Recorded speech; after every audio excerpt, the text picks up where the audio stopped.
EDIFY means to enlighten, encourage, and uplift individuals, intellectually, morally, and spiritually. That's exactly what our EDIFY podcast guests do, as they share practical wisdom on living our faith in public. I'm Mary Fiorito. Thank you for joining us today. Welcome to the EDIFY Podcast.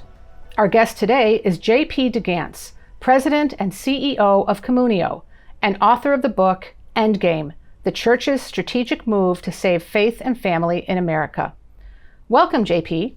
Hey, great to be here. Thanks, Mary. Thanks for joining us. So I have to start with this. You've got a degree in journalism, and I know you wanted to be a sports writer. How did you get into nonprofit marriage ministry? Oh, gosh. It's a circumlocuitous route through politics. My girlfriend, who became my wife in college, got me to go on a church retreat and met some folks, led to getting a campaign job, and then came to Washington, D.C., motivated on the desire to save the country. My parents were are very faithful Catholics, and we were raised to really be motivated around the life issue. So I came to D.C. originally to work and wanting to work to save babies, and then I ended up really doing a lot of work in the economic side of conservatism, and ended up working for Charles and David Koch at both Koch Industries and Americans for Prosperity.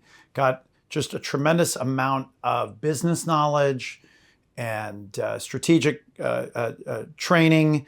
And gosh, it was 14 years ago now that while this life was unfolding, a personal tragedy occurred. My sister's family failed. Was in an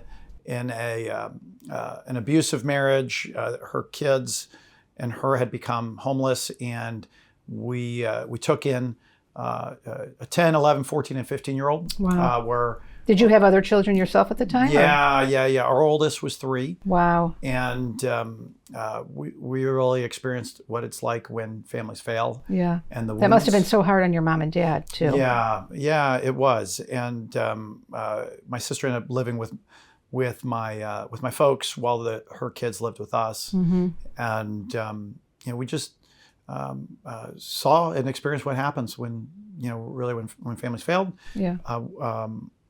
We in our parish, we had a couple friends who had all the right externals. Mm-hmm. And large 6 kid families, 5 kid families, mm-hmm. kids going to Newman Guide schools. Yeah. And the husbands left, and a few years after that, and all of that made a big impact on us. And my wife and I just started asking a question of what God wanted of us, mm-hmm. and it became clear to me professionally that what was going on in our country, in a political perspective, was really the effect of what's going on in the culture. I ended up meeting a great Texas oil guy who years ago gave me some advice. He said, JP, trying to change the country by focusing on politics alone is a lot like trying to change the weather by playing with a thermometer. Right. And there's nothing that shapes and affects culture more than the family itself. And when we say the family, it's the heart of that is marriage. Mm-hmm. And so just between the experiences of my sister's marriage and just a greater realization of what was going on in our culture and society, I ended up getting a phone call after the 2012 election from the Philanthropy Roundtable. They were looking for a chief operating officer. I had some ideas about work, trying to apply a lot of the learnings mm-hmm. From my work in philanthropy and my work in business and politics that I ended up, I wanted to take a lot of those learnings and bring it into service of the church, into ministry, to try to strengthen marriages and faith. And the head of that organization is a Jewish fellow, a great guy, Adam Meyerson, mm-hmm. at the time. He liked the ideas that I had floated to him and said, well, why don't you come over here and think through it with us and be our chief operating officer. And really, in a lot of ways, the rest is history. I ended up starting a project that became Communio, what I do mm-hmm. now, which we called it the Culture of Freedom Initiative, and was trying to identify and test philanthropic strategies to strengthen marriages and as well as strengthen connection to churches. Right. Oh, I mean, it's, I was thinking Cardinal George, who I had the pleasure of working for many years, had a phrase he often used, which was God's never outdone in generosity. And I just think of you taking in your sister's children when you were in a very kind of young marriage yourself with young children, and how God took that crisis in your family of origin and then directed you in a real vocation to work to strengthen marriage. So I kind of see that as God's blessing. Yeah, there's no doubt.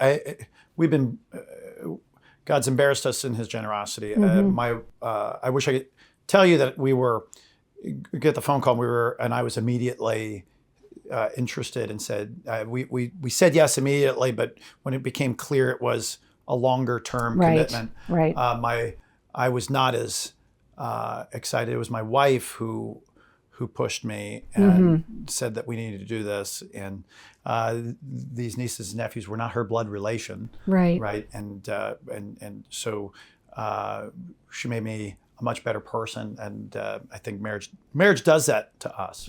Right. Well, we help each other get to heaven, yes, right? That's right.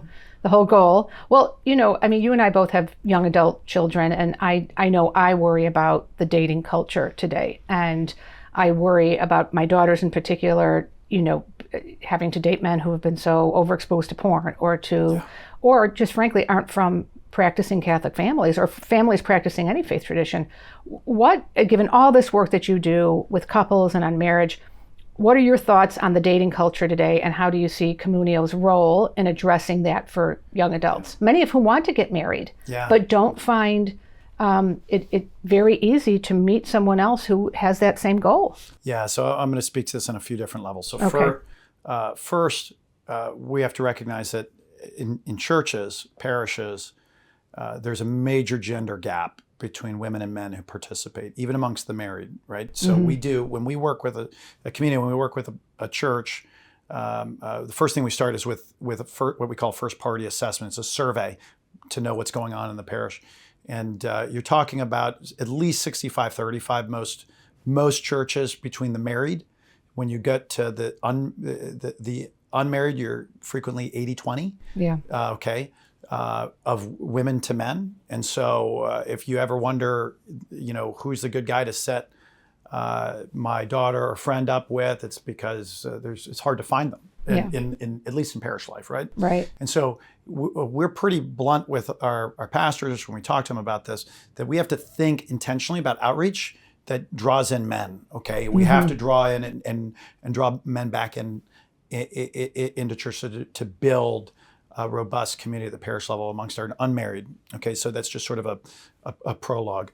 Another thing is the habits, the cadence of forming a healthy relationship is lost within our culture. And I think this is an opportunity for parishes to be a source of actually teaching this. I partnered with my friend, Dr. John Van Epp, who's an evangelical Christian. And I was excited about writing this book with him because he's really a foremost expert on dating and relationships. His book and program called How to Avoid Falling in Love with a Jerk is still one of the most used programs in the military services. It's used through the military chaplaincies for soldiers, sailors, and airmen. And in it, he uses just really good psychological science, social science to explain a lot of what are the right processes. He talks about in his RAM model, we go into it in the book, imagine a soundboard with 5 dials. Right. Okay. And the first dial would be no. The next dial is trust. The next dial is rely.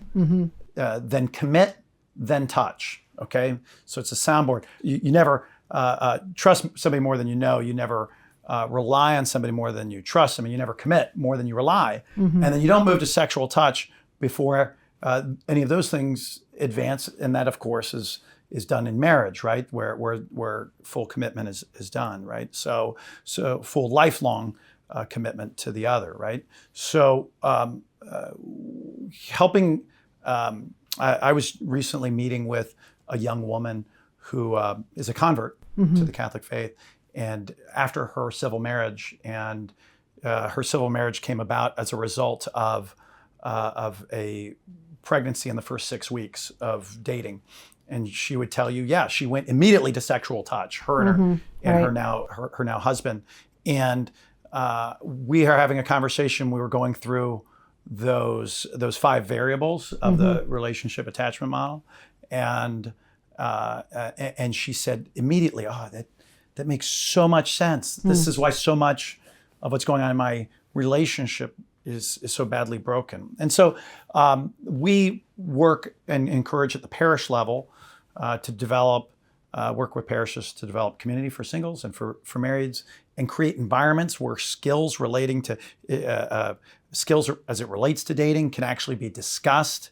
Okay, a lot of times folks don't want instruction, like qua instruction. Right. So you have to insert good skills and activities within the context of something that folks oftentimes might more want to do, something that might be more fun and engaging, and then you insert. So you have guys for beers and bags or something like that. Yeah, that's right.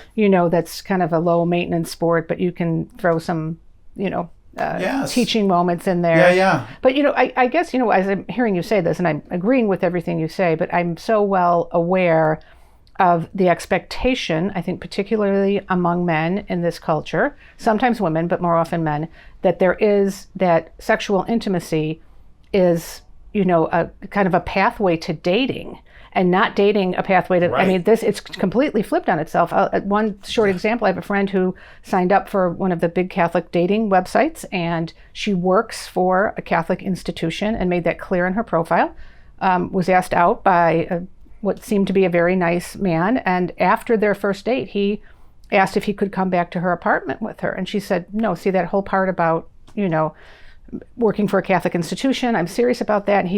And he was astounded. He said, really? He said, you didn't just put that there? And she said, no, and then he never called her again. Yeah. And even though they had hit it off quite well over dinner and intellectually.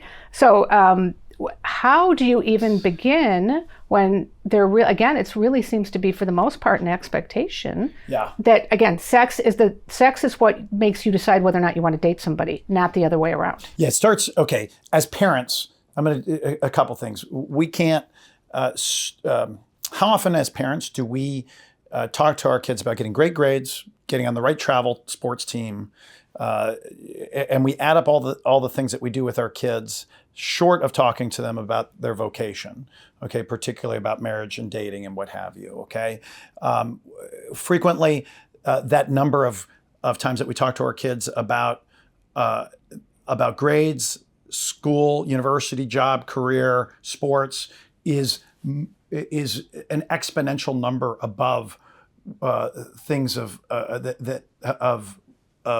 much more significant consequence, right? Their vocation. So first and foremost, we as parents need to be talking to our kids about expectations of dating from a very early age. We do this with our own kids. We've done this with our nieces and nephews. We've spent the time to go through some skills resources for our kids on relationships, so that and what are the expectations around non-exclusive or exclusive dating, and what ages these things are appropriate. And so we as parents need to be expecting more of our sons. And we have to be expecting more of our daughters. That's something that I can control as a dad and as a mom. So, because a lot of times it can be easy for us to curse the darkness. We have to take a step back and say, what can I do? What can I do directly? 2, at the parish level, we need to be intentional about constructing a robust and healthy subculture within the larger culture, where our single and young adult folks can meet and form good friendships, and they actually want to hang out and socialize. A lot of our young people at our parishes, a lot of our parishes lack the community for those who are unmarried in general. Right. I write about in the book about a ministry that I think is phenomenal up in Kansas City, Missouri, called City on the Hill, which has done a phenomenal job of developing community for singles by targeting men. It's a whole larger metro community that crosses parish lines and develops and builds on young adult sports. So whether it be kickball, flag football, or what have you, guys get together. Women are also there, and they form small groups and create real friendships, and folks are discipled as a result of participating in that ministry. That's the kind of creativity to find ways. We call ourselves Communio because we know that community is that first doorway into discipleship. Jesus, after he first worked signs and wonders, he told Peter and Andrew to come follow him. And he basically was on a camping trip with the apostles for a few years, where they bonded, became bros, right? So what Jesus didn't do was start with a didactic instruction where he pulled out a whiteboard or the equivalent, first century equivalent of drawing out all of the typological connections to show that he was the Messiah. No, he entered into relationship. We have to start there. It doesn't mean that the importance of instruction doesn't follow later, but we have to recognize this. We have to develop the community, the communio, so that we can help form folks. And that formation happens best at the parish level. That's our message. We support parishes building out what we call a data-informed full circle relationship ministry, which is our consultative framework where a parish provides and builds a healthy, ongoing ministry that teaches relationship skills within the parish, and in order to foster both new sacramental marriages and healthier existing sacramental marriages. Well, as you're saying that, though, I'm thinking a little bit about the real backlash that existed when Promise Keepers started. Do you remember that was the initiative of the evangelical churches to bring men together as men to pray and to learn how to be better brothers and spouses and fathers. And, you would have thought that they were getting together to plot some sort of, overthrow of, women's right to vote or something, the way it was treated in the secular media. So I think there is, in addition to there just not being a lot of creativity around how to get men together, there is, I think, sort of a fear of a backlash of that, as if it's going to be interpreted negatively. And both sexes have some ownership of this too. My friend Mark Regnerus, he's a professor, a sociologist, at UT Austin, is the founder of the Austin Institute, and he's got a phenomenal short video called The Economics of Sex. Yes, I have seen that. That is listeners, that is well worth your time to Google. The Economics of Sex by the Austin Institute at the University of Texas. Yeah, and fantastic. It is, and one of the big items that he hits on, which is talked about, whether it's there's another book I cite in my book called Diagnosing, that women historically have, because of the commitment of women to sex is a bit different than us guys. Okay, physiology changes. There's a life can form, and often does. Okay, as a consequence, women historically have put a higher price, so to speak, before one enters sex, and obviously the sexual revolution has eviscerated those consequences frequently, and so decoupling sex from the need to have commitment, right?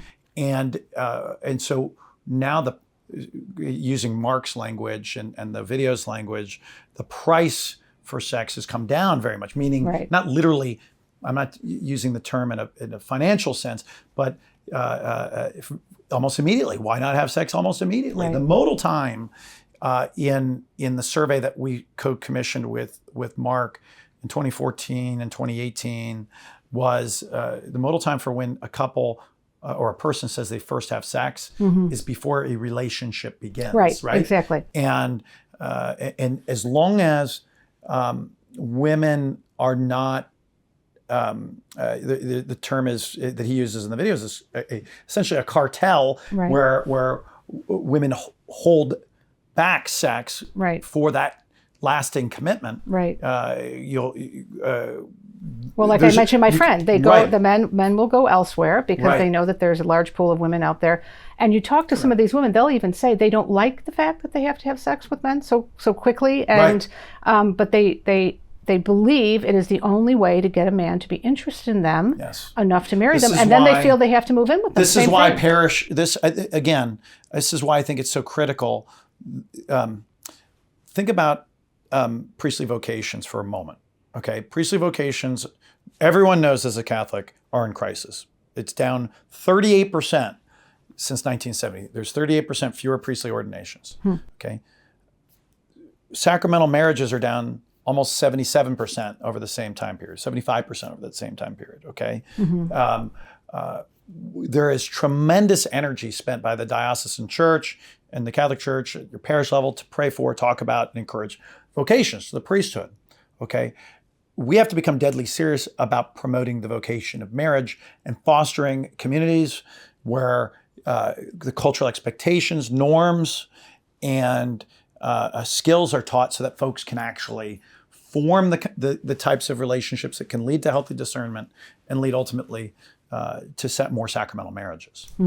So then if I could wave a magic wand and I make you pastor of a parish, what's the first thing you're going to do in order to achieve the goals that you're hoping Communio will do? Yeah, so okay, when we get started, when Communio gets started with the church, the first thing that we do is we start with a survey where we diagnose the relationship health of a parish. So first thing I would do is I want to know, where are my people? How are they doing? We find that 24% of mass attenders are self-report struggling in their marriage, okay?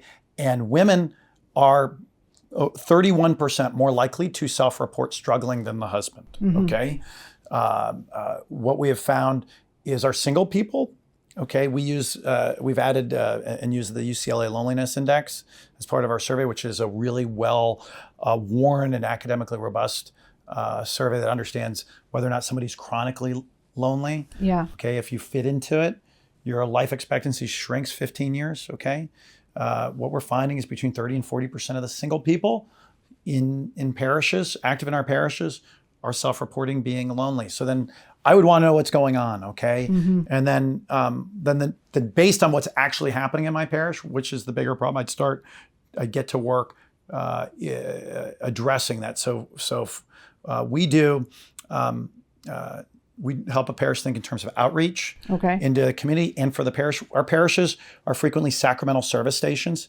Most Catholics do not know a name of someone who goes to Mass with them, okay? This needs to change, okay? So parish life cannot just be Mass on Sunday, confession on Friday, okay? And perhaps adoration one other day of the week. As a parishioner, parish life has to be much more robust than that, okay? And so we work with parishes to build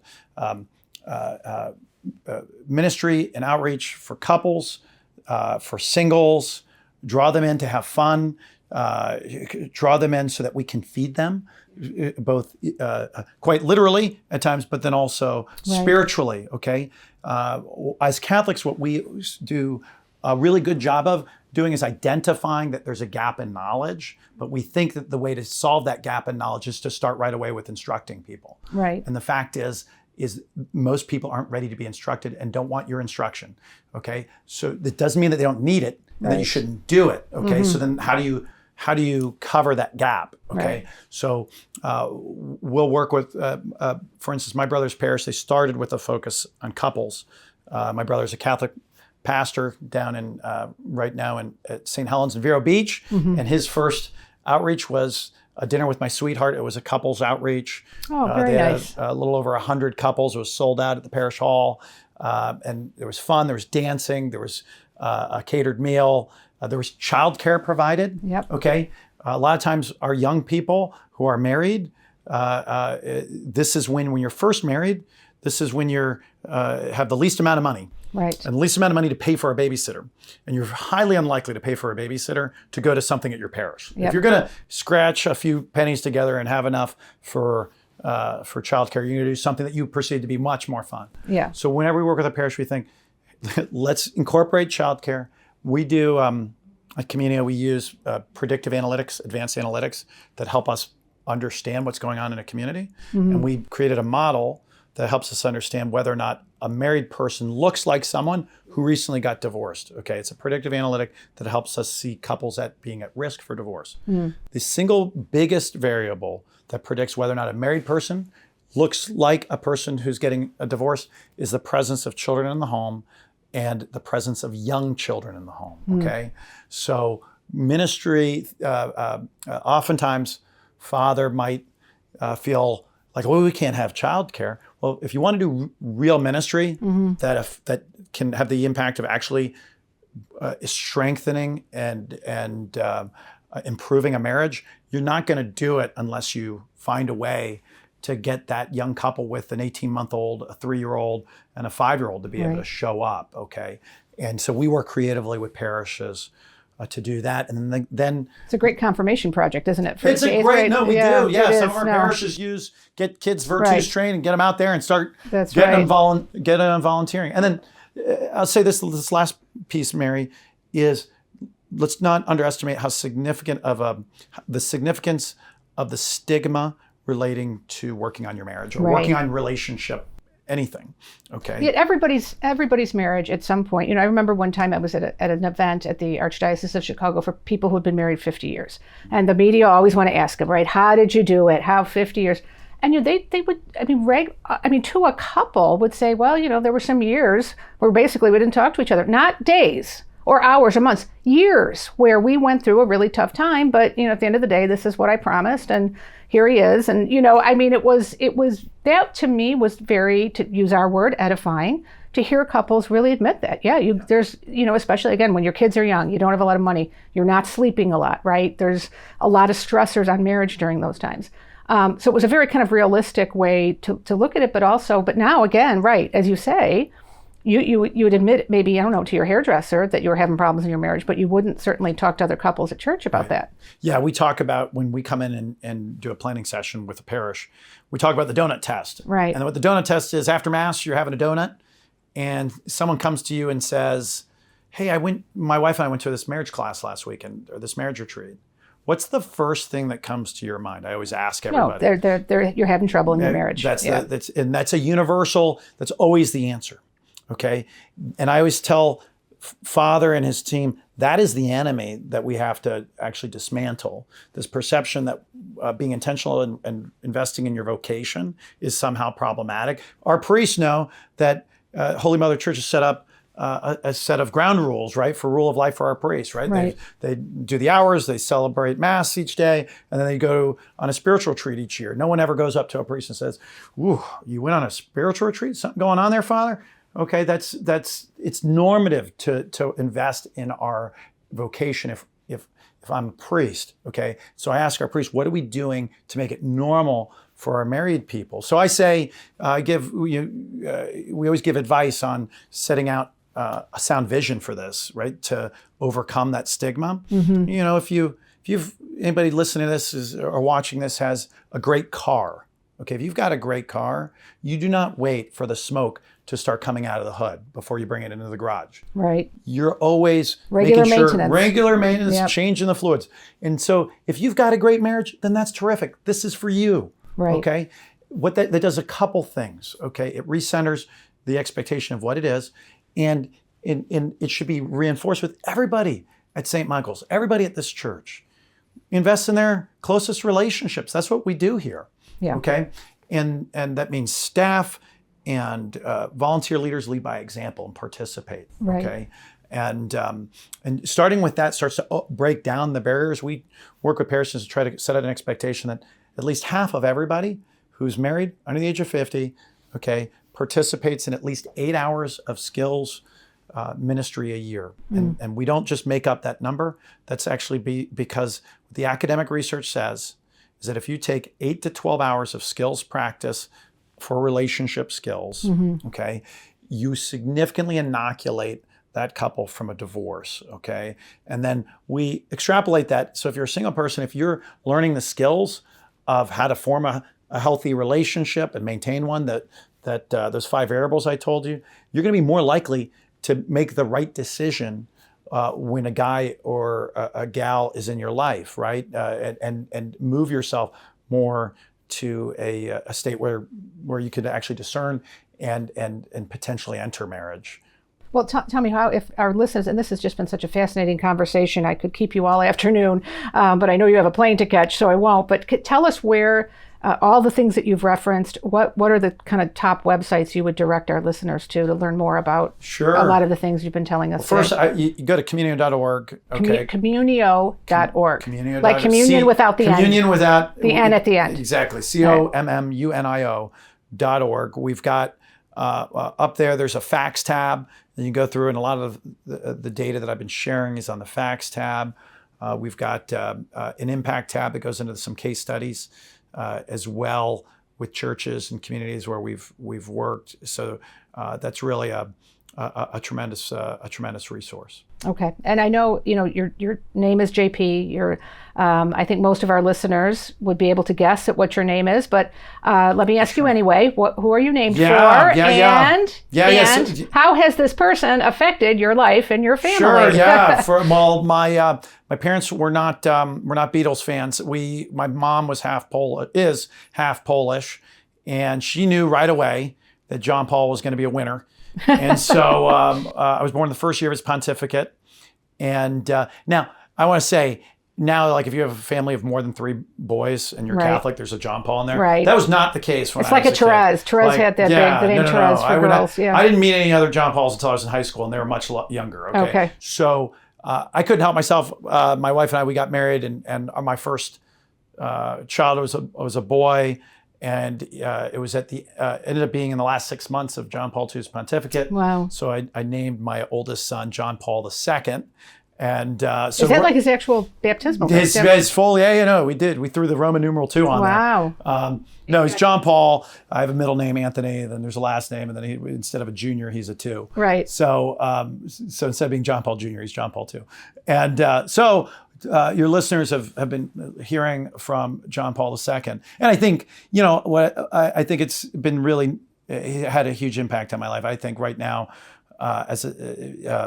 he was the Pope who called for the new evangelization, the new springtime. But he was also the Pope of marriage and the family. He gave us the great gift of theology of the body. Mm-hmm. His apostolic exhortation, Familiaris Consortio, is really a tremendous resource, written in 1981, and calls for so many of the things that Communio is now doing, but so many of the ideas that John Paul writes about in Familiaris Consortio truly have not trickled down to being applied at the parish level. Right. We know John Paul says that parents are the first heralds of the gospel. Right. And how frequently do we not at the parish level leverage these first heralds to come alongside them to help them form their kids? How infrequently do we pour into their marriages? 82% of Catholic parishes we did a survey with the Barna Group, said to us that they spend no money each year, $0 on marriage and relationship ministry. Yeah, I had seen that in your book, and that was one of the things about it that really truly shocked me. And as American Catholics, we know how to do this. I was just thinking, when I was growing up, all the men went to the Holy Name Society, all the ladies were in the Altar and Rosary Society. My mom and dad did that regularly. It was our entire kind of social lives revolved around the parish, the Catholic Youth Organization, which is why I think Catholic lay movements, that largely come from Europe, didn't really take off in the United States very well, because people were already in groups that were similar through their parish. It was all parish-based. Yeah. My parents met through CYO. Well, of course they did. I was just going to say, I was in CYO, right? Yeah. You went on your ski trip with CYO. Yeah, but John Paul II, I think, brought that sort of, in Europe, it would be done more through the Catholic lay movements rather than the parishes, because they have a different structure. But by the same token, your social life and your kind of growing up in the faith was done in that context of the faith, right? Your exposure to leisure and to everything else was all faith-based. I think it's a great point. And even the experience of, a lot of parishes, to the extent that there's parish life, it oftentimes, think about how often it moves to the men's group channel and the women's group channel. And I want to ask your listeners, I do not have a vocation to be a man. I have a vocation to be a married man. That's my vocation. Right. Okay. And parish life should be pouring into me in my vocation. Right. And my wife I have an obligation. St. Paul says that I am to help, wives, save your husbands save your wives. Right. Okay. How are we actualizing that at the parish level? Right. That's a huge missing component, missing piece. Yep. And that's what Communio looks at. We've actually just started a major Archdiocesan initiative in Kansas City, Kansas. Archbishop Naumann has brought us in to work with all willing parishes in the Archdiocese who can meet our minimum qualifications. We're really excited to be able to serve. And we're working now in the Archdiocese of Denver. We have a parish in the Archdiocese of Boston. We've a larger diocesan-wide initiative up in Montana. And there's been a lot of interest and growth in our ministry, and we're excited about what God is doing. Well, may your tribe increase, and yes. I hope, listeners, that you do learn a little bit more about Communio, maybe get the book that JP wrote for your pastor as a gift, and see if you can get this introduced into your own parish. I feel like I've learned so much, JP, from spending this time with you. So thank you for everything you're doing to support marriages and families and to edify Catholics so that together we can edify America. It's been great to be with you. Great to be with you, Mary. And actually, if any listener wanted to pick up the book, you can save a few bucks on Amazon by going to endgamebook.org. Endgamebook.org. Okay, Endgamebook.org. You can buy it directly, and then Amazon gets a few less dollars, which I'm sure wouldn't bother your listeners. Right, there you go. Be put to better use, going straight to the author. Well, thank you for listening, friends. This is Mary Fiorito. Thank you for joining us. Thank you for listening. To make it easier for you to listen to future EDIFY Podcast episodes, please make sure you subscribe over at Apple Podcasts, Spotify, or wherever you listen to your favorite podcasts. Thank you.